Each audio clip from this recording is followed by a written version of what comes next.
नमस्कार, जय जोहार साथियों। मैं हूं परेश मेड़ा और आप सभी का स्वागत है मेरे इस नए पॉडकास्ट चैनल पर, जहां बातें होगी दिल से, कहानियां होगी अनकही और यहां मिलेगी आपको नई सोच और ऐसे मेहमान जो आपको सोचने पर मजबूर कर देंगे। तो जुड़िए मेरे साथ इस पॉडकास्ट की सीरीज़ में, जहां हर एक एपिसोड में कुछ नया सीखने, समझने और महसूस करने के लिए। तो आज से इस पॉडकास्ट की दुनिया में हमारी भी आवाज़ होगी। तो आज के इस पॉडकास्ट में हमने एक शिक्षक को इनवाइट किया है, अंजू सिसोदिया मैम, जिन्होंने इस फील्ड के अंदर काफ़ी वर्षों से इनका एक्सपीरियंस है।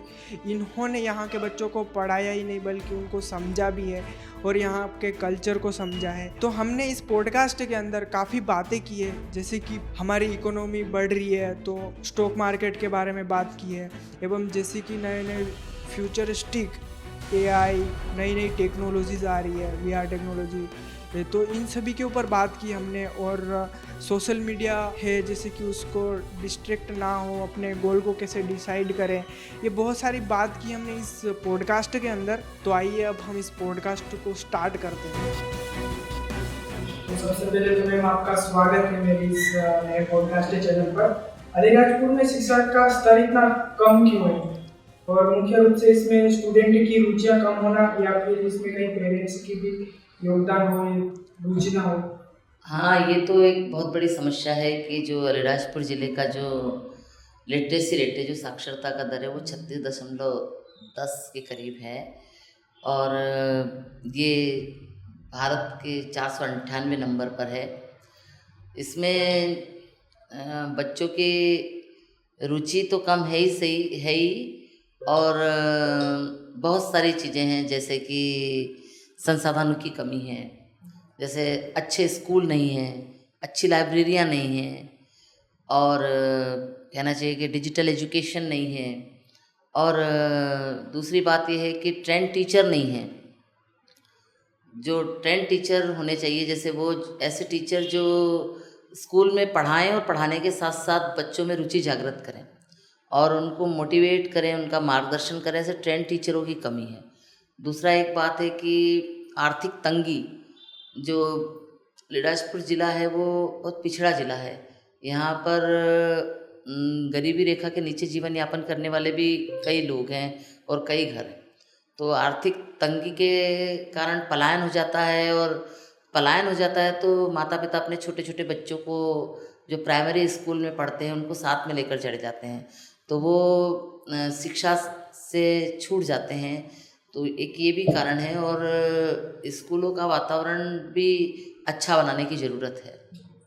तो मुझे लगता है ना मैम कि गांव में भले स्कूल बना दिए हैं, टीचर आ गए हैं, लेकिन फिर भी मुझे कहीं ना कहीं लगता है कि वो क्वालिटी एजुकेशन है वो नहीं मिल पा रही है गाँव के अंदर। शासन की तरफ से तो बहुत सारी योजनाएं हैं, लेकिन जैसे मैंने पहले बताया कि ट्रेंड टीचर जो है वो उसकी कमी है। और दूसरी बात ये है कि अ, स्कूल तो बहुत सारे हैं, लेकिन फिर भी स्कूलों की कमी है। टीचर बहुत सारे हैं, फिर भी टीचरों की भी कमी है। और अच्छे वातावरण की भी कमी है। सबसे पहले तो विद्यालयों को संसाधनवान बनाने पड़ेंगे, और फिर अच्छे टीचर्स वहाँ पर भेजेंगे, और जो बच्चों में सिर्फ पढ़ाई के साथ साथ उनकी दूसरी क्वालिटीज़, जैसे होलिस्टिक डेवलपमेंट में कहें तो साहित्यिक, सांस्कृतिक, खेल गतिविधि और फिजिकल एजुकेशन, और इनकी ओर भी ध्यान देना जरूरी है। तो सरकार की ऐसी कौन कौन सी योजनाएं हैं जो बच्चों को लाभदायक है? सरकार की सबसे पहले तो पीएम पोषण आहार योजना है, जो शायद मेरे हिसाब से 1988 में सबसे पहले राजस्थान में लागू की थी, जो पूरे देश में चल रही है, जिसमें दिन में एक बार बच्चों को गर्म खाना दिया जाता है। लेकिन इसमें भी थोड़े सख्ती की ज़रूरत है कि जो पूरे प्रदेश में एक मेनू निर्धारित है, तो सभी जगह मेनू अनुसार भोजन दिया जाए। और ये भी ध्यान रखा जाए कि टीनेजर बच्चे को किस प्रकार के भोजन की ज़रूरत है, क्योंकि ये जो मध्याह्न भोजन है, ये कुपोषण दूर हो, विद्यालयों में बच्चों की दर संख्या बढ़े, इसको लेकर ही ये योजना चालू की गई है। तो इसमें ये भी ध्यान रखा जाए कि टीनेजर बच्चे को कैसा पोषण मिलना चाहिए, उस प्रकार से दिया जाए, और जो मीनू है उसके अनुसार से भोजन दिया जाए, क्योंकि इस ज़िले में सिकल सेल एनीमिया की बहुत दिक्कत है, फिर फ्लोरोसिस बहुत है, कुपोषण बहुत है। तो ये मध्याह्न भोजन में इन सब चीज़ों को ध्यान में रखकर भी इसका पालन करवाया जाए। फिर दूसरा, एकलव्य मॉडल रेसिडेंशियल स्कूल है, जो पूरे आवासीय विद्यालय हैं और जो सर्व सुविधा युक्त स्कूल है। उसी प्रकार से कन्या शिक्षा परिसर हैं, ये भी पूर्ण आवासीय विद्यालय है, ये भी सर्व सुविधा युक्त विद्यालय हैं। उसके बाद फिर CM राइज विद्यालय है, जिनका नाम बदल के अभी सांदीपनी स्कूल कर दिया गया है फिलहाल, एक दो दिन ही हुए हैं। और उसके बाद PM श्री स्कूल, जो PM श्री स्कूल है, वो उनका फुल फॉर्म प्रधानमंत्री स्कूल फॉर राइजिंग इंडिया। तो ये भी स्कूल पूरे सर्व सुविधा युक्त स्कूल हैं। फिर उसके बाद और रमसा राष्ट्रीय माध्यमिक शिक्षा मिशन के जो स्कूल और छात्रावास हैं, वे भी सुविधा युक्त हैं। कस्तूरबा गांधी आश्रम, उसके बाद सुभाष चंद्र बोस बालिका आश्रम, ऐसे अनुसूचित जाति आश्रम, फिर साइकिल योजना, जो बच्चे दूर रहते हैं उन बच्चों को स्कूल तक आने में कोई दिक्कत नहीं है, इसलिए शासन की साइकिल योजना है। फिर स्कूल के टॉपर बच्चे के लिए स्कूटी योजना, लैपटॉप वितरण योजना, फिर राज्य छात्रवृत्ति योजना और अन्य सभी वर्गों के जो विद्यार्थी हैं, जो प्रतिभावान विद्यार्थी हैं, उनके लिए छात्रवृत्ति, ऐसी कई योजनाएं हैं शासन की जो बच्चों को आगे बढ़ने और सुविधाओं के लिए लाभदायक है। जो आपने भी जो स्कूल बताया, तो उसमें एडमिशन लेने के लिए क्या करना चाहिए, कोई एंट्रेंस एग्जाम? जैसे कि एकलव्य मॉडल रेसिडेंशियल स्कूल है और कन्या शिक्षा परिसर है, इनमें तो एडमिशन जो होते हैं वो एक परीक्षा देनी पड़ती है, पात्रता परीक्षा। जैसे उत्कृष्ट विद्यालय हैं, उनमें भी पात्रता परीक्षा होती है। और बाकी जो PM श्री स्कूल और जो CM राइज स्कूल, जो सांदीपनी स्कूल हैं, इनमें KG से एडमिशन होता है और इनमें अभी कोई परीक्षा नहीं ली जा रही है। इनमें सभी बच्चों के लिए एडमिशन हो रहे हैं और पूरे विद्यालय जो है वो निःशुल्क हैं। तो आपके हिसाब से यहाँ के स्टूडेंट को कौन कौन से ऐसी स्किल डेवलप करनी चाहिए? इन बच्चों को कम्युनिकेशन स्किल डेवलप करने की सबसे बड़ी ज़रूरत है। एक सॉफ्ट स्किल डेवलपमेंट की ज़रूरत है। जैसे बच्चे जो भी कहना चाहिए कि एडवांस टेक्नोलॉजी है उससे जुड़े रहें और ऐसी चीज़ें सीखें नित्य नई, कि जिससे उनको आगे जाकर जॉब नहीं ढूंढनी पड़े, बल्कि स्वतः ही वे कोई ऐसा काम करें कि वे भी अन्य लोगों को जॉब दे सकें। तो इस प्रकार से बच्चों को टेक्नोलॉजी से जुड़े रहने की बहुत ज़रूरत है। जैसे कि हमारे देश की जो इकोनॉमी है वो काफ़ी तेज़ी से बढ़ रही है। कहा जा रहा है कि 2028 तक आते आते हमारी जो देश की इकोनॉमी वो और पूरे वर्ल्ड में तीसरे नंबर पे आ जाएगी। और दूसरी तरफ देखा जाए तो AI और VR टेक्नोलॉजी, ऐसी बहुत सारी टेक्नोलॉजीज आ रही है, तो कंपटीशन भी भारी तेज़ी से बढ़ रहा है। तो अगर इन चीज़ों को अवॉइड करा तो कहीं ना कहीं एक बेवकूफ़ी होगी। तो ऐसा है कि कंपटीशन बढ़ रहा है, तो यहाँ के युवाओं को ऐसी क्या चीज़ें सीखनी चाहिए ताकि वो उस टाइम पे बीट कर पाए? जैसे कि अभी आपने कहा कि नई नई टेक्नोलॉजी आ रही हैं, जैसे आर्टिफिशियल इंटेलिजेंस है, डिकोडिंग है, डाटा एनालिसिस है, और जैसे अभी गिबली, चैट GPT बहुत चल रहा है। तो ये कहने का तात्पर्य है कि भाई कि बच्चों को टेक्नोलॉजी से जुड़ा हुआ रहना पड़ेगा और नित नई एडवांस टेक्नोलॉजी जो आ रही है उससे भी जुड़ा हुआ रहना पड़ेगा। और भाई ये जो टेक्नोलॉजी है इससे जुड़ा रहना इसलिए भी ज़रूरी है कि आप अपने स्टैंडर्ड को भी मेंटेन रखते हैं। और दूसरी बात ये है कि इनसे जुड़े रहने से आपको जॉब अपॉर्चुनिटी के भी अधिक अवसर होते हैं, क्योंकि धीरे धीरे जो डिजिटल इंडिया हो रहा है जो उसमें भी कई बच्चों को बहुत रोज़गार मिल रहे हैं। तो ये जो नई नई टेक्नोलॉजी से जुड़े हुए रहना ही चाहिए बच्चों को। तो अभी भी जैसे कि हमारी इकोनॉमी काफ़ी तेज़ी से बढ़ रही है, तो यहाँ पे स्टॉक मार्केट के अंदर भी बहुत सारी अपॉर्चुनिटीज है, तो कहीं ना कहीं इसको भी सीखना चाहिए स्टॉक मार्केट को। समझना चाहिए इन चीज़ों को, फाइनेंशियल एजुकेशन? बिल्कुल सीखना चाहिए, क्योंकि जैसे स्टॉक मार्केटिंग हुआ, जैसे अ, एक एडवर्टाइज हमेशा आता है कि अ, बाज़ारों के अधीन है, वो ये म्यूचुअल फंड के बारे में भी आता है कि बाज़ारों के अधीन है, एसआईपी। तो इसमें जो आने वाले समय में जब हमारी इकोनॉमी बढ़ेगी तो इसमें भी शेयर मार्केट भी बढ़ेगा, और फिर जैसे हम एफडी कराते हैं तो वो हमारा पैसा 4-5 साल में कुछ बढ़ता है, लेकिन जैसे एसआईपी में कई बार ऐसा भी होता है कि हमारा पैसा जो 5 साल में बढ़ना है वो 1 साल में भी बढ़ सकता है। तो जो बच्चे जैसे पैसा लगाते हैं, जैसे चांदी में भी कई लोगों ने पैसा लगाया, तो वो 1 साल पहले और अभी में बहुत फ़र्क हुआ है। तो बच्चे जो मार्केटिंग में इंटरेस्ट रखते हैं उन बच्चों को बिल्कुल मार्केटिंग में ध्यान देना चाहिए, और आजकल तो सभी चीज़ें आसानी से उपलब्ध हैं, तो उन्हें बिल्कुल सीखना चाहिए।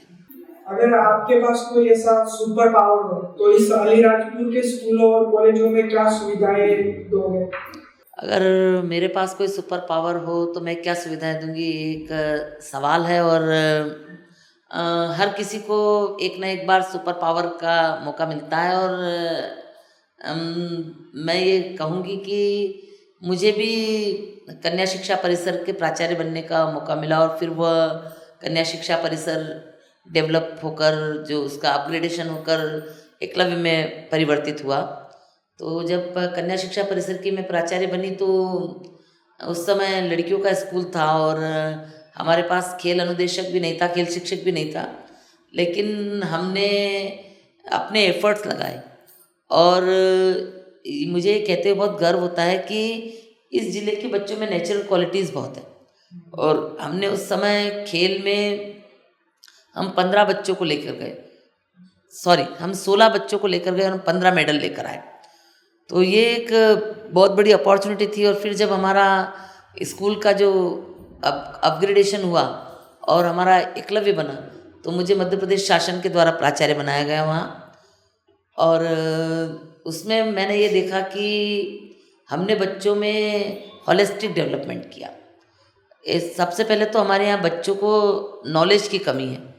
सबसे पहले तो हमने एक साप्ताहिक रखा जिसमें हमने हर क्षेत्र के व्यक्ति को बुलाया करियर काउंसलिंग में।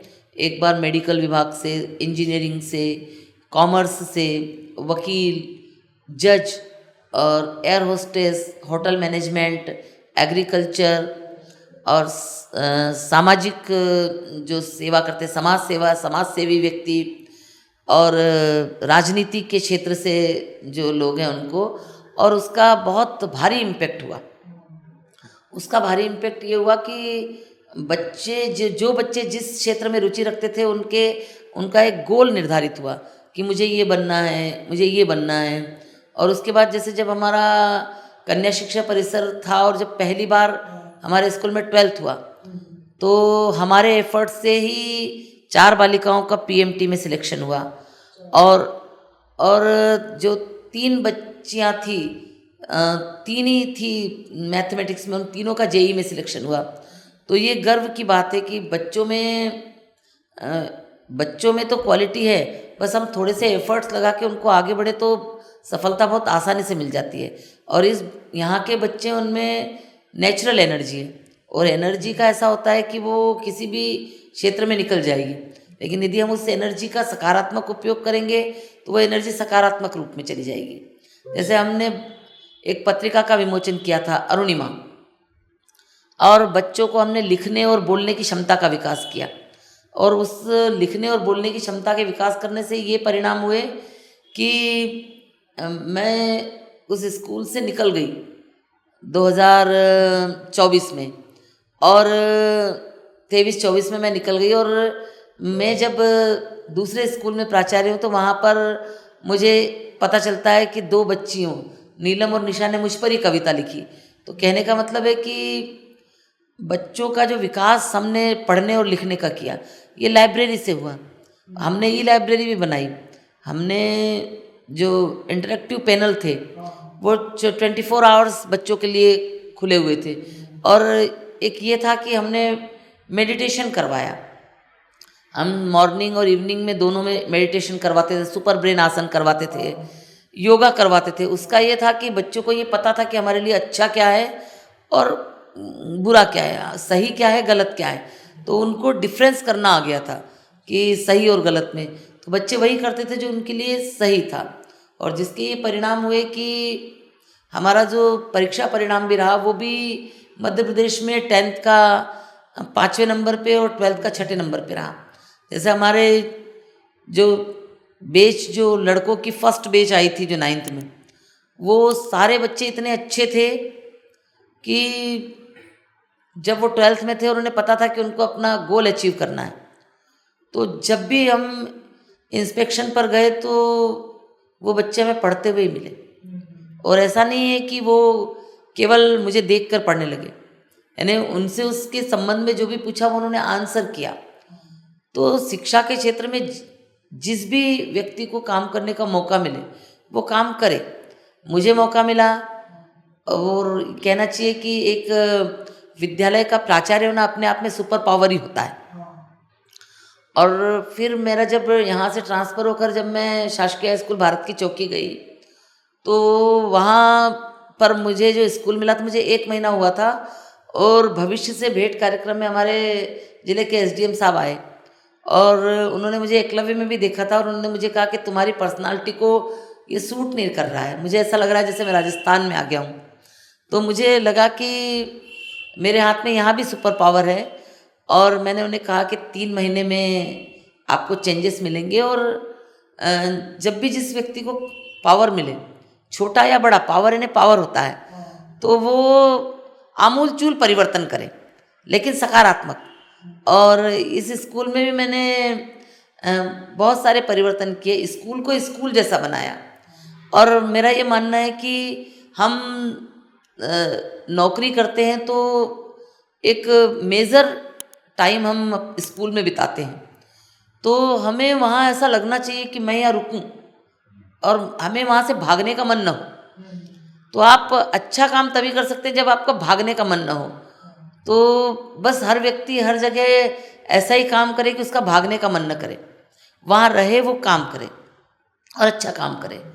और बच्चों को जब मैं उत्कृष्ट में थी, टीचर थी, तो मैं जिस भी कक्षा की क्लास टीचर होती थी तो मुझे पता होता था कि इस बच्चे की क्या प्रॉब्लम है, इस बच्चे के माता नहीं है, पिता नहीं है, ये बच्चा कितनी दूर से आता है। तो वो भी एक पावर था। तो वहाँ भी बच्चों को जब हमको उनकी समस्याएं पता होती है तो उसको सुलझाने का भी मौका मिलता है, तो बच्चों को अच्छा भी लगता है। तो जब भी हमारे पास पावर हो तो हम उसको सही दिशा में उपयोग करें। और पावर तब भी था और अब भी है, और जब जैसा पावर तब तैसा उपयोग उसका करते हैं। मैम, मुझे कहीं ना कहीं लगता है कि यदि आपके जैसे शिक्षक यदि हमारे यहाँ इस जिले में हो तो कुछ 3-4 सालों में ही पॉजिटिव परिणाम आने शुरू हो जाए, ऐसा लगता है। नहीं, सभी क्योंकि मैम शिक्षक आपके अंदर जो पॉजिटिविटी है ना, आप किसी भी चीज़ को परखने की चीज़ है, वो सबसे पहले वो उसको पकड़ लेते हो। वो मेरा जो सबसे पहली बात तो ये है कि मैं टीचर बनी और टीचर ही मेरा पैशन था। मतलब मुझे टीचर बन के बहुत अच्छा लगा, मैं कुछ और नहीं बनना चाहती थी, मैं टीचर ही बनना चाहती थी। और मुझे मेरे फादर से विरासत में ये मिला है गुण। मेरे फादर भी बहुत एनर्जेटिक थे, और हैं एनर्जेटिक। वो 87 ईयर ओल्ड में भी बहुत एनर्जेटिक है, और उनकी ये एनर्जी मुझ में हस्तांतरित हुई है। तो हर टीचर में बिल्कुल होना चाहिए, और सारे घर के बदल देंगे ऐसा जुनून भी होना चाहिए। बिल्कुल बदलाव ज़रूरी है और आएगा। तो मैम यहाँ पे मैं थोड़ा पीछे जाऊँगा। जो आपने बताया था कि यहाँ के स्टूडेंट के अंदर जैसे कि स्किल्ड बेस्ड बहुत सारी चीज़ें हैं उनको, आपने बताया योगा है और म्यूजिक है और स्पोर्ट्स है। तो मुझे लगता है कि कहीं ना कहीं स्कूल के टाइम तो वो करते हैं, बढ़ चढ़ कर रुचि लेते हैं, लेकिन वो जब 12th के बाद जब कॉलेजों में जाते हैं ना तो वो रुचि कहीं ना कहीं खो देते हैं। हाँ, तो इसमें एक ये बात है कि where there is will there is a way, जहाँ चाह वहाँ राह। तो स्कूल में तुम्हारी ये बात 100% लागू नहीं होती है, क्योंकि कुछ ऐसे मेरे स्टूडेंट हैं जो कॉलेज में जाके भी अपना इसको आगे बढ़ा रहे हैं। जैसे एक उगर सिंह एथलेटिक्स एथलीट लड़का था, उसने वो बीपीएड किया। फिर एक और कोमल सिंह नाम का लड़का था, वो भी मेरा स्टूडेंट रहा। तो वो खेल परिसर में थे दोनों लड़के, और वो अभी भी एथलीट में काम कर रहे हैं। लेकिन कहीं कहीं कुछ परिस्थितियां ऐसी बन जाती हैं या कुछ जिसके कारण वो अपने इस काम मतलब इसको जुनून को पैशन को कंटिन्यू नहीं कर पाते हैं। पर वहाँ भी यदि उन्हें कोई मोटिवेटर मिले या कोई ऐसा फिजिकल जो शिक्षक होते हैं वो वहाँ उनको मिले, तो आजकल तो बहुत आगे बढ़ने के अवसर है, वो बढ़ सकते हैं। हम पढ़ाई करते हैं, उसके बाद हम नौकरी के लिए कहीं ना कहीं जॉब के लिए हम कोई इंट्रेंस एग्जाम की तैयारी करते हैं। तो वहाँ पे हम उसको थोड़ा ध्यान में ना रखकर कहीं स्टार्टअप और बिजनेस के बारे में सोचे, उसमें आगे बढ़े तो। बिल्कुल, बहुत अच्छा प्रश्न है। और यदि आपको नौकरी करते करते ऐसा लग रहा है कि हम अपना स्टार्टअप कर सकते हैं, तो बिल्कुल करना चाहिए, क्योंकि रिस्क मस्ट बी टेकन। यदि आप रिस्क नहीं लोगे तो जीवन में कुछ हासिल ही नहीं कर पाओगे। सबसे पहली बात, यदि आपको आप पर भरोसा है तो आपको दूसरों को नहीं देखना है। यदि हम पे भरोसा है तो फिर हमें बहरा हो जाने की ज़रूरत है, क्योंकि कई लोग जब आप अपना स्टार्टअप करेंगे तो कई लोग आपको कहेंगे कि अरे आप धराशायी हो जाएंगे, आप आगे नहीं बढ़ा पाएंगे। लेकिन यदि आप में ये है कि मैं ये कर सकता हूँ, आई कैन डू इट, तो आपको बिल्कुल करना चाहिए। क्योंकि यदि हम जोखिम उठाएंगे और सफल होंगे तो ये हमने एक जोखिम उठाया, और सफल होना ना होना अलग बात है, लेकिन रिस्क तो लेना पड़ेगी। और एक बार यदि हम असफल होंगे, फिर दूसरी बार खड़े होंगे, तीसरी बार खड़े होंगे तो बिल्कुल ही सक्सेस हो जाएंगे। तो लाइफ में जोखिम बिना तो कुछ भी नहीं होता है, तो जोखिम तो उठाना चाहिए। तो मैम, जैसे कि आज ना सोशल मीडिया बहुत चल रहा है, तो हम हर एक चीज़ पे ना कहीं डिस्ट्रैक्ट हो जाते हैं।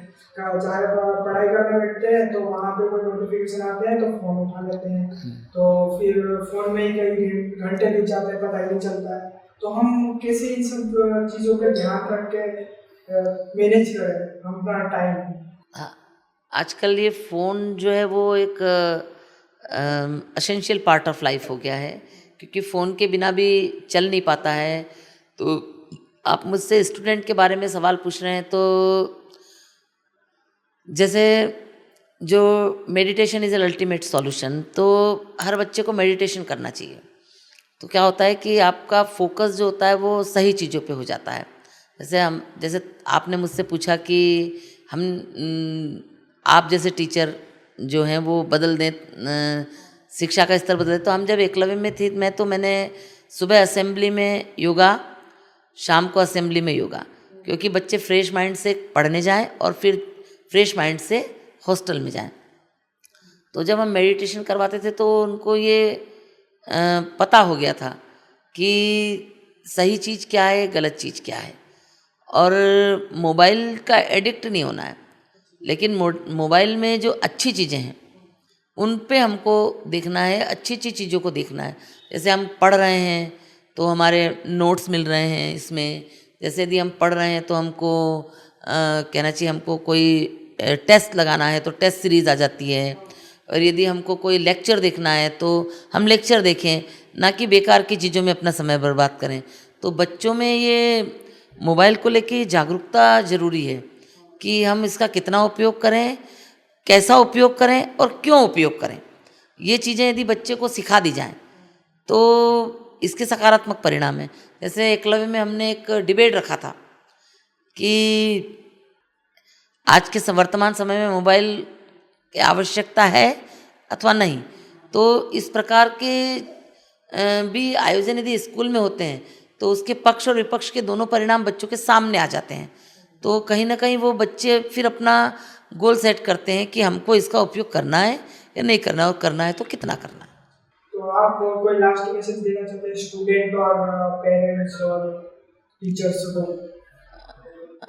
पेरेंट्स को आप किस बारे में मैसेज दिलवाना चाहते हैं? यही कि बच्चों को एजुकेशन यानी पढ़ाई में मदद करें हाँ। और समझे कि इनको स्कूल पे भेजना चाहिए। सबसे बड़ी समस्या तो अलीराजपुर ज़िले में यही है कि यहाँ साक्षरता का दर बहुत कम है और माता पिता जो हैं बहुत सारे पढ़े लिखे नहीं हैं, तो उनको शिक्षा का महत्व ही नहीं पता है। जबकि शिक्षा का अधिकार अधिनियम आ गया था, राइट टू एजुकेशन, जिसमें कि जो माता पिता बच्चों को स्कूल नहीं भेज रहे हैं उनके खिलाफ कानूनी कार्रवाई का भी प्रावधान है। लेकिन अभी इस स्तर तक की कार्रवाई तो नहीं हो रही है। लेकिन मैं चाहूँगी कि जो गांव में रहने वाले जो पेरेंट्स हैं उनकी काउंसलिंग करवाई जाए, और जो उन्हें फिर पता चले उससे काउंसलिंग से कि बच्चों को स्कूल भेजना कितना ज़रूरी है। दूसरी बात, जो गांव में जो सक्सेसफुल लोग हैं उनको रोल मॉडल बनाया जाए और वो गांव में ये बताएं कि शिक्षा कितनी ज़रूरी है, इसकी आवश्यकता कितनी महती है। और जो सक्सेसफुल लोग हैं उनकी सक्सेस स्टोरी भी बताई जाए, मतलब जो गांव के जो सक्सेस लोग हैं उनकी सक्सेस स्टोरी बताई जाए। सक्सेस स्टोरी इस उद्देश्य से बताई जाए कि पहले इन्होंने कितना संघर्ष किया और किस संघर्ष से ये क्या क्या करके ये सक्सेस हुए हैं, तो ताकि दूसरे बच्चों के लिए भी एक एग्जाम्पल हो कि हमें सक्सेस कैसे होना है।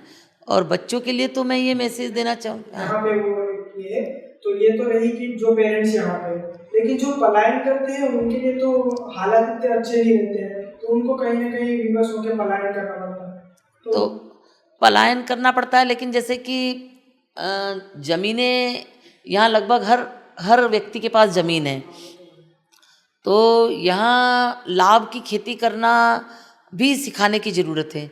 तो यहाँ जो गांव के जो पेरेंट्स हैं उनके लिए कृषि कैंप भी लगने चाहिए, ताकि कुछ लोग जैसे छोटी ज़मीन में उन्नत खेती करते हैं तो उससे भी पलायन रुकेगा। और ऐसे कई काम है जो यहाँ रहकर किए जा सकते हैं और पलायन न करना पड़े। और यदि पलायन करते हैं तो जहाँ वो पलायन कर रहे हैं, जहाँ काम कर रहे हैं, वहाँ अपने बच्चों को स्कूल भेजें। तो स्कूलें तो सभी जगह हैं, तो कम से कम बच्चे शिक्षा से वंचित नहीं रहेंगे। और बच्चों को संदेश देना है तो बच्चों को ये संदेश दूंगी मैं कि बहुत बड़ा जीवन तो लाइफ चांसेस पे आधारित है कि हम कहाँ पैदा हुए हैं, लेकिन हम कहाँ पैदा हुए हैं ये हमारे हाथ में नहीं है। इसलिए जो बच्चा जहाँ पैदा हुआ है, जिस गांव में पैदा हुआ है, जिस जगह पर पैदा हुआ है, लेकिन वो अपना गोल सेट करे और उस गोल के अनुसार ही आगे काम करे। जैसे कि जैसे मेरे सामने आप बैठे हो, आज आपने आपका पॉडकास्ट चैनल शुरू किया है और उसमें पहला इंटरव्यू आपने मेरा लिया है। जब आप 12th में थे तो एक बार हमारे विद्यालय में जॉइंट कमिश्नर मैडम आई थी, जो उस समय हमारी वर्तमान सहायक आयुक्त भी रही थी, श्रीमती जानकी यादव। तो आपने उनसे प्रश्न किया था कि मैडम मेरा मन करता है कि कभी इंजीनियर बन जाऊं, तो कभी मेरा मन करता है कि मैं यूट्यूबर बन जाऊं, तो कभी मेरा मन करता है कि मैं ये बन जाऊं। तो ये जो माइंड में जो अनस्टेबिलिटी है इसको भी छोड़ना होगा और एक गोल सेट करना होगा कि मुझे ये बनना है। जो बच्चे होते हैं उनका जो मन होता है वो कोमल होता है, जिसे देखते हैं उसके जैसा बनने की कोशिश करते हैं। लेकिन यदि हमारा गोल सेट होगा तो हम वो बनेंगे। और एक बात ये भी होती है कि कोई बच्चा ज़्यादा अच्छा होता है, वो कुछ करना चाहता है, तो कई लोग उसे ये कहते हैं अरे ये मत करो, इसमें असफल हो जाओगे, ये तुमने अच्छा कर दिया, ये तुमने खराब कर दिया, ये सही कर दिया, ये गलत कर दिया। लेकिन यदि हमें ये पता है कि हम सही हैं तो फिर हमें किसी की नहीं सुनना चाहिए। हमको ये चीज़ें भ्रमित नहीं कर देनी चाहिए। किसी ने हमारी तारीफ़ कर दी तो हम प्रशंसा में फूल गए, किसी ने हमारी बुराई कर दी तो हम हर्ट हो गए। जब इन सब चीज़ों से हम ऊपर उठ जाएंगे तो सफलता हमको हमेशा मिलेगी। तो बच्चों को हर्ट हुए बिना अपना जो विल पावर है उसको मजबूत करना चाहिए। कहते हैं कि where there is will there is a way, जहाँ चाह वहाँ राह। तो यदि आप में चाह है तो राह अपने आप मिल जाएगी। एक और बात कहना चाहूँगी कि जब मैं एकलव्य में प्राचार्य थी तो मैंने 5 बातें बच्चों को सिखाई थी जो बच्चों के जीवन का उद्देश्य तय करती थी। जैसे कि वो जो 5 बातें थी वो ये थी कि सबसे पहले तो ये कि आई एम द बेस्ट, मैं सबसे अच्छा हूँ। दूसरा कि आई कैन डू इट, मैं कर सकता हूँ। और तीसरी ये थी कि God is always with me, भगवान हमेशा मेरे साथ है। चौथी बात कि आई एम विनर, मैं विजेता हूँ। पांचवी थी कि टुडे इज़ माई डे, आज का दिन मेरा है। और यदि ये 5 चीज़ें बच्चों ने अपने जीवन में उतार ली तो वो बच्चा सफल हो ही जाता है। ऐसे कई उदाहरण एकलव्य में देखने में आए कि एक छोटी सी बच्ची आशु नाम की थी, वो उधर चांदपुर तरफ की रहने वाली, वो बहुत मतलब गरीब घर की बच्ची, लेकिन हमारे यहाँ पर एक बार योगा टीचर आए और मैंने उन्हें बुलाया और मात्र 15 दिन हमने योगा सिखाया। लेकिन उस बच्ची ने पूरे स्कूल को योगा सिखा दिया और हर आसन के नाम। और उसके बाद योगा सिखाने के बाद उसने योगा डांस भी सिखाया और मतलब वो फिर हमारा सतत चलता ही रहा। तो बच्चों में अद्भुत क्षमताएं होती हैं। जैसे एक नेहा नाम की लड़की थी, सरनेम मुझे नहीं पता है, तो हमारे एकलव्य हुए को 2 साल ही हुए थे और हमको संगीत में बच्चों को ले जाना था। तो नेहा की आवाज़ बहुत अच्छी थी, तो मैंने नेहा से पूछा कि नेहा तुम क्लासिकल गा लोगी? तो उसने मुझे कहा कि हाँ मैडम। तो उसने क्लासिकल रट लिया और वो नेशनल लेवल तक चली गई। तो कहने का मतलब कि यहाँ जो अलीराजपुर है, यहाँ के बच्चों में बहुत अद्भुत क्षमताएं हैं। एक तो वे एथलीट हैं जन्मजात, फिर उनको संगीत का ज्ञान भी अनुवांशिक है, उनमें गायन कला भी अनुवांशिक है और कहना चाहिए कि फिट तो हैं ही। और इन बच्चों को केवल जरा सा हाथ लगाने और तराशने की देर है और इन बच्चों में से ही मैं मतलब देश का नायक भी कोई बनेगा और इन बच्चों में से ही देश का कर्णधार भी कोई बनेगा। तो ये मैसेज है बच्चों के लिए कि अपना बेस्ट दें और अपना बेस्ट पाएं। तो मैम आपका बहुत बहुत धन्यवाद, आपने अपना कीमती समय निकाल के हमारे इस पॉडकास्ट में आए। धन्यवाद आपको भी। तो अभी तक आपने इस चैनल को सब्सक्राइब नहीं किया तो प्लीज़ जाके सब्सक्राइब कर देना और शेयर भी कर देना अपने दोस्तों के साथ। तो बस ये पॉडकास्ट यहीं ख़त्म करते हैं, तो मिलते हैं हम नए एपिसोड में एक नए पॉडकास्ट में।